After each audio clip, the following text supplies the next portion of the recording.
Welcome back to Parts and Service. It looks like one of our guests left a personal item on our star attraction. Let's return it to the Lost and Found.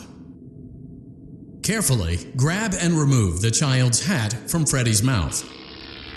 Freddy's got a pretty good hold of it. Give it another firm. Good job. Now place the hat in the Lost and Found bin on your right. While we're at it, let's make sure there isn't anything else stuck inside. To access Freddy,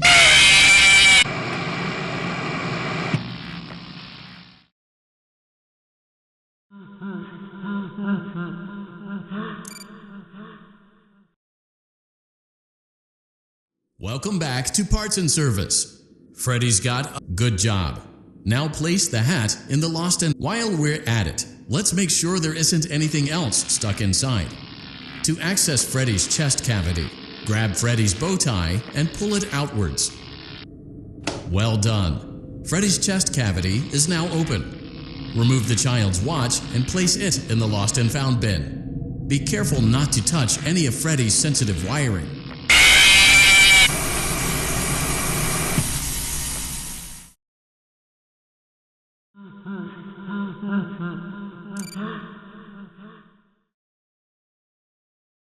Welcome, Freddy. Good job. Now play well done. While we're at it, let's make sure there isn't anything else stuck inside. To access Freddy's chest cavity, grab Freddy's bow tie and pull it outwards. Good job. It appears there is a child's shoe wedged behind Freddy's music box. The music box must be removed before you can access the child's shoe. Gently grasp the music box and extract it from Freddy's chest cavity before the safety latch descends. Carefully place the music box on the work table to your left. Great job. To reset the safety latch, press the button located on Freddy's endoskeleton. Now, remove the child's shoe and place it in the Lost and Found bin. Well done. Return the music box to Freddy's chest cavity and we'll call it a day. Oh no! You seem to have mishandled Freddy's music box. This is not good. A replacement may be found on the work table. A slow and even pace is recommended.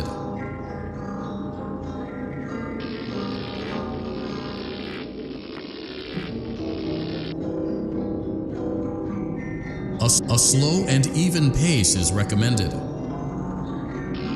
A slow and even...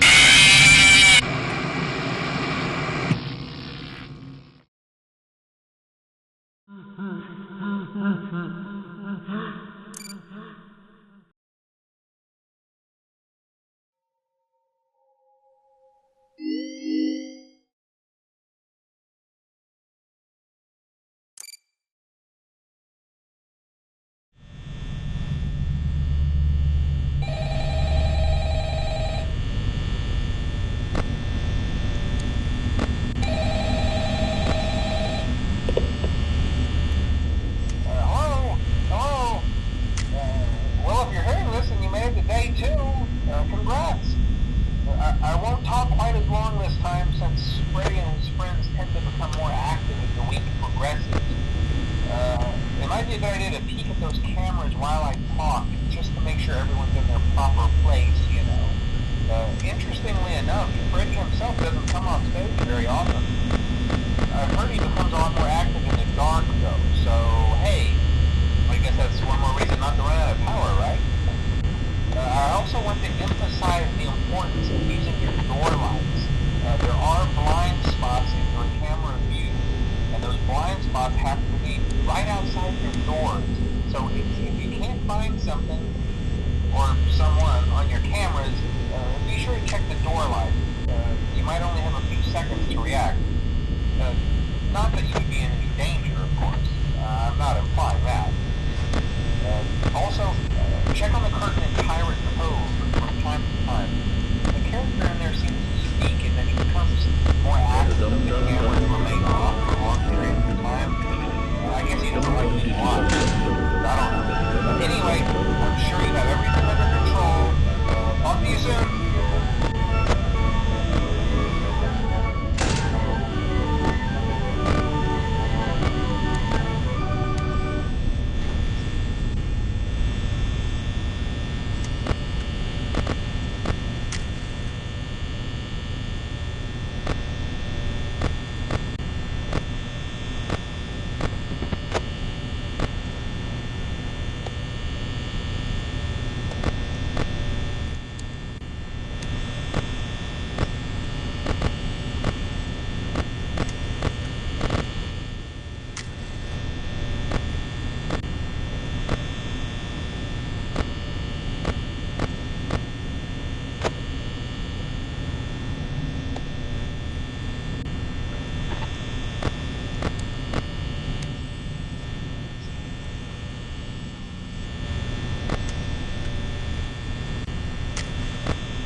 First night wouldn't be a problem. You're a natural. By now I'm sure you've noticed the older models sitting in the back room. Those are from the previous location, and we just use them for parts now. The idea at first was to repair them. They even started retrofitting them with some of the newer technology, but they were just so ugly. The smell. So the company...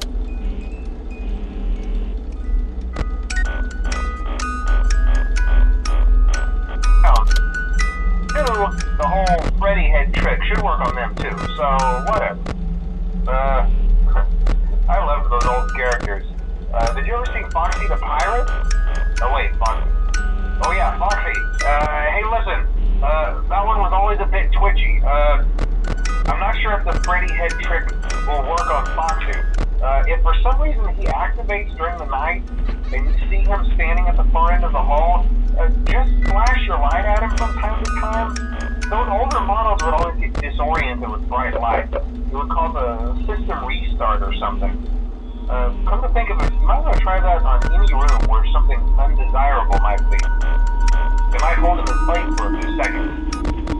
That glitch might have carried over to the newer models too. One more thing, don't forget the music box. I'll be honest, I never liked that puppet thing. It's always thinking, and it can go anywhere. I don't think the Freddy mask will fool it, so just don't forget the music box. Anyway, I'm sure it won't be a problem. Have a good night, and I'll talk to you tomorrow.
Welcome back to Parts and Service. It looks like one of our guests left a personal item on our star attraction. Let's return it to the lost and found. Freddy's, good job. Now place that. While we're at it, let's make sure there isn't anything else stuck inside. Good job. It appears there is a child's shoe wedged behind Freddy's music box. The music box must be removed before you can access the child's shoe. Carefully place the music box on the work table to your left. Great job. To reset the safety latch, press the button. Now, remove the child's shoe and place it in the lost and found bin.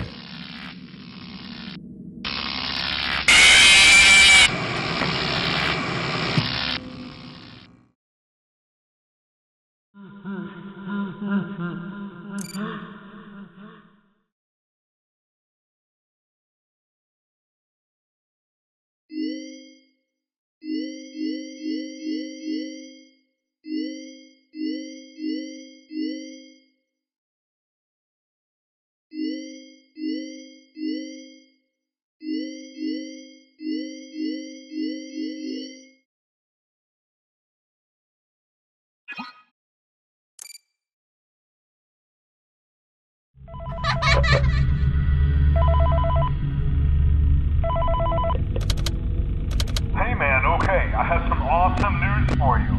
First of all, we found some vintage audio training cassettes. Dude, these are like prehistoric.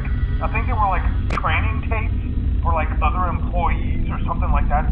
So I thought we could like have them playing like over the speakers as people walk through the attraction. Dude, that makes us feel legit, man. But I have an even better surprise for you. You're not gonna believe this. We found one. A real one. Gotta go, man. Well, look, it's in there somewhere. I'm sure you'll see it. Okay, I'll leave you with some of this great audio that I found. Talk to you later, man. Hello? Hello? Welcome to your new career as a performer/entertainer for Freddy Fazbear's Pizza. These tapes will provide you with much-needed information on how to handle/climb into/climb out of mascot costumes. Right now, we have two specially designed suits that double as both animatronic and suit. So please pay close attention while learning how to operate these suits, as accidents/injury/death/irreparable and grotesque maiming. We'll discuss how to operate the mascots when they are in animatronic form. For ease of operation, the animatronics are set to turn and walk towards sound cues. This is an easy and hands-free approach to making sure the animatronics stay where the children are for maximum entertainment. To change the animatronics to suit mode, insert and turn firmly the hand crank provided by the manufacturer. Turning the crank will recoil and compress the animatronic parts around the sides of the suit, providing room to climb inside. Please make sure the spring locks are fastened tight when devices remain fixed. We will cover this in more detail in tomorrow's session.